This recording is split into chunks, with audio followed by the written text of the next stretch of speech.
नमस्कार मित्रों, counselling with अर्चना में आपका स्वागत है।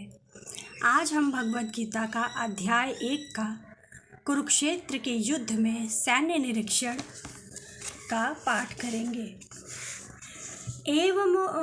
एवमुक्तो ऋषिकेशो गुडाकेशेन भारत सेनयोरुभयो मध्ये स्थापयित्वा रथोत्तमम्।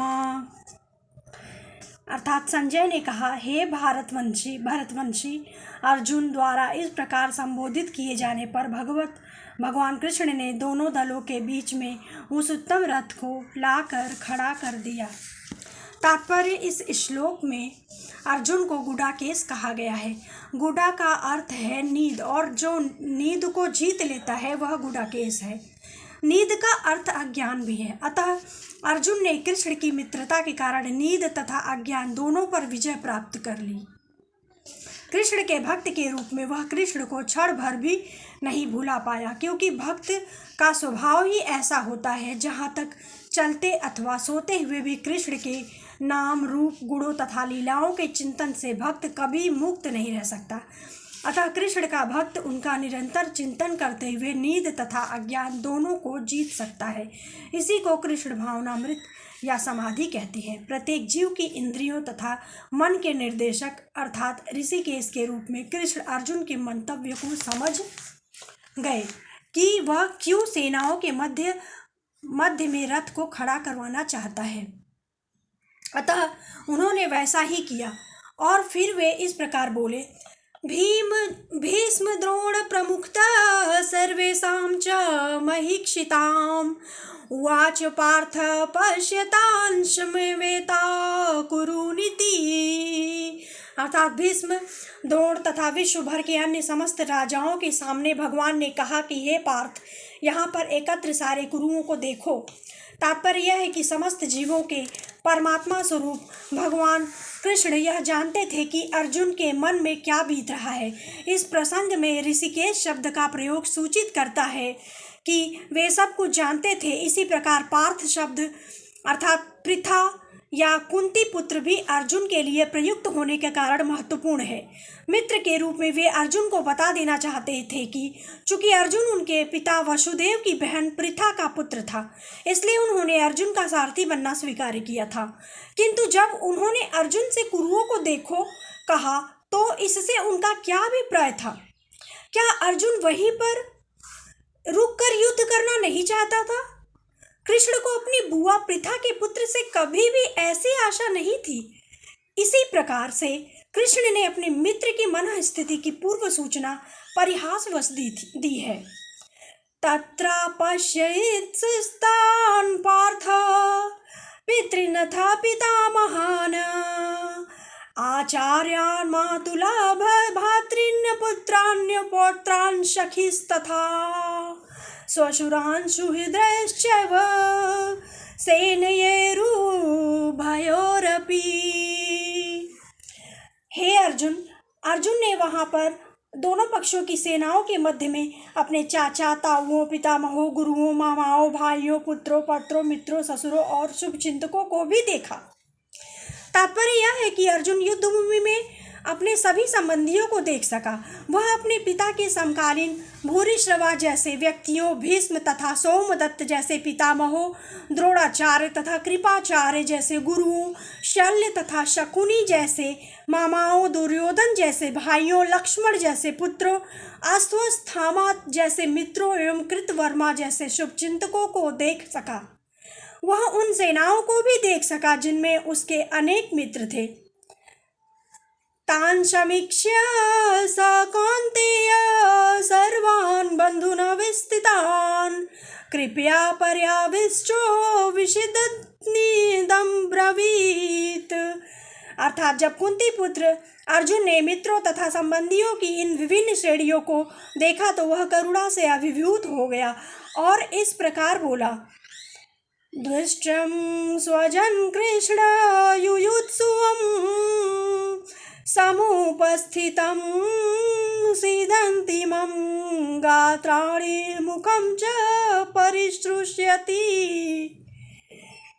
अर्थात अर्जुन ने कहा, हे कृष्ण, इस प्रकार युद्ध की इच्छा रखने वाले अपने मित्रों तथा संबंधियों को अपने समक्ष उपस्थित देखकर मेरे शरीर के अंग कांप रहे हैं और मेरा मुंह सूखा जा रहा है। तात्पर्य यह है कि यथार्थ भक्ति से युक्त मनुष्य में वे सारे सद्गुण रहते हैं जो सत्पुरुषों या देवताओं में पाए जाते हैं, जबकि अभक्त अपनी शिक्षा तथा संस्कृति के द्वारा भौतिक योग्यताओं में चाहे कितना ही उन्नत क्यों न हो, इन ईश्वरीय गुणों से विहीन होता है।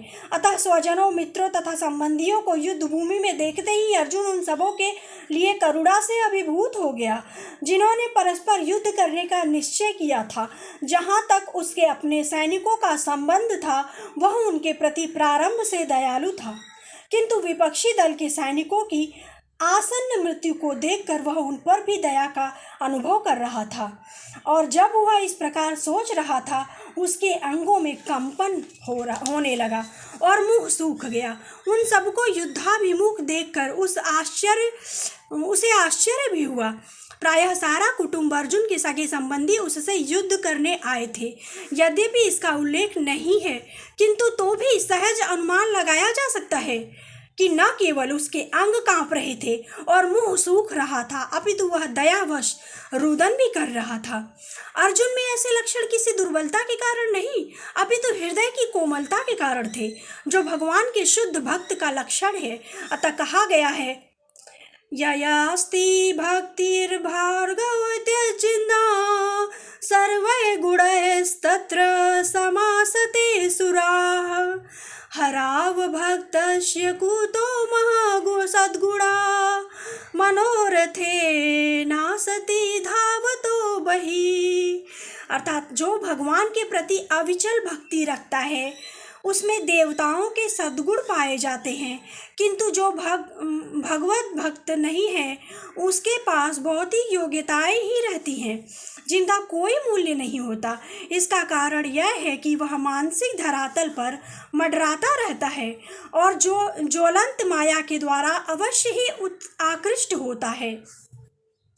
वेपयुत्थुश्च शरीरे में रोमहर्षस्य जायते गांडीवं स्त्रशते हस्तात् त्वक्ष्वे परिदाह्यते।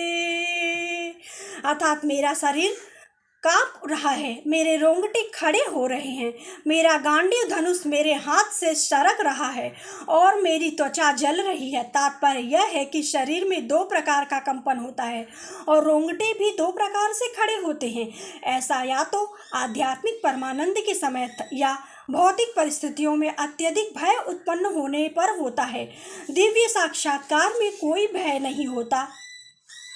इस अवस्था में अर्जुन के जो लक्षण है वे भौतिक भय अर्थात जीवन की हानि के कारण है।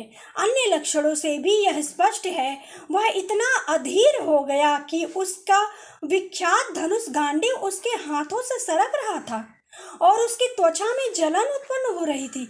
ये सब लक्षण है देहात्म बुद्धि से जन्य है। न च स्थान्तुं भ्रमतीव च मे मनः निमित्तानि च पश्यामि विपरीतानि केशव। अर्थात मैं यहाँ अब और अधिक खड़ा होने में असमर्थ हूँ, मैं अपनों को भूल रहा हूँ और मेरा सिर चकरा रहा है। हे कृष्ण, मुझे तो केवल अमंगल के कारण दिख रहे हैं। तात्पर्य यह है कि अपने अधैर्य के कारण अर्जुन युद्ध भूमि में खड़ा रहने में असमर्थ था और अपने मन की इस दुर्बलता के कारण उसे आत्मविस्मृति हो रही थी। भौतिक वस्तुओं के प्रति अत्यधिक आसक्ति के कारण मनुष्य ऐसी मोहमयी स्थिति में पड़ जाता है। ऐसा भय तथा मानसिक असंतुलन उन व्यक्तियों में उत्पन्न होता है जो भौतिक परिस्थितियों से ग्रस्त होते हैं। अर्जुन को युद्ध भूमि में केवल दुखदायी पराजय की प्रतीति हो रही थी, वह शत्रु पर विजय पाकर भी सुखी नहीं होगा। निमित्तानि विप्रातानि शब्द महत्वपूर्ण है। जब मनुष्य को अपनी आशाओं में केवल निराशा दिखती है तो वह सोचता है, मैं यहाँ क्यों हूँ। प्रत्येक प्राणी अपने में तथा अपने स्वार्थ में रुचि रखता है, किसी की भी परमात्मा में रुचि नहीं होती। कृष्ण की इच्छा से अर्जुन अपने स्वार्थ के प्रति अज्ञान दिखा रहा है। मनुष्य का वास्तविक स्वार्थ तो विष्णु या कृष्ण में निहित है। बुद्ध जीव इसे भूल जाता है, इसलिए उसे भौतिक कष्ट उठाने पड़ते हैं। अर्जुन ने सोचा कि उसकी विजय केवल उसके शोक का कारण बन सकती है। न च श्रेयो अनुपश्यामि हत्वा स्वजन्माहवे न कांके विजयं कृष्ण न च राज्यं सुखानि च। अर्थात हे कृष्ण, इस युद्ध में अपने ही स्वजनों का वध करने से न तो मुझे कोई अच्छाई दिखती है और न मैं उससे किसी प्रकार की विजय, राज्य या सुख की इच्छा रखता हूँ। तात्पर्य यह है कि यह जाने बिना कि मनुष्य का स्वार्थ विष्णु या कृष्ण में है। सारे बुद्ध जीव शारीरिक संबंधों के प्रति यह सोचकर आकर्षित होते हैं कि वे ऐसी परिस्थितियों में प्रसन्न रहेंगे।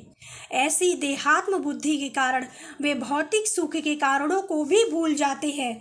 अर्जुन तो क्षत्रिय का नैतिक धर्म भी भूल गया था। कहा जाता है कि दो प्रकार के मनुष्य परम शक्तिशाली तथा ज्वालायमान सूर्यमंडल में प्रवेश करने के योग्य होते हैं। ये है, एक तो क्षत्रिय जो कृष्ण की आज्ञा से युद्ध में मरता है तथा दूसरा सन्यासी जो आध्यात्मिक अनुशीलन में लगा रहता है। अर्जुन अपने शत्रुओं को भी मारने से विमुख हो रहा है। अपने संबंधियों की बात तो छोड़ दें, वह सोचता है कि स्वजनों को मारने से उसे जीवन में सुख नहीं मिल सकेगा, अतः वह लड़ने के लिए इच्छुक नहीं है। जिस प्रकार की भूख न लगने पर कोई भोजन बनाने को तैयार नहीं होता, उसने तो वन जाने का निश्चय कर लिया है, जहां वह एकांत में निराशापूर्ण जीवन काट सके।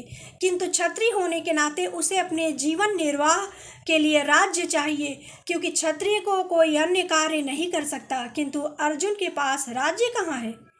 उसके लिए तो राज्य प्राप्त करने का एकमात्र अवसर है कि अपने बंधु बांधवों से लड़कर अपने पिता के राज्य का उत्तराधिकार प्राप्त कर सके, जिसे वह करना नहीं चाह रहा है। इसलिए वह अपने को जंगल में एकांतवास करके निराशा का एकांत जीवन बिताने के योग्य समझता है।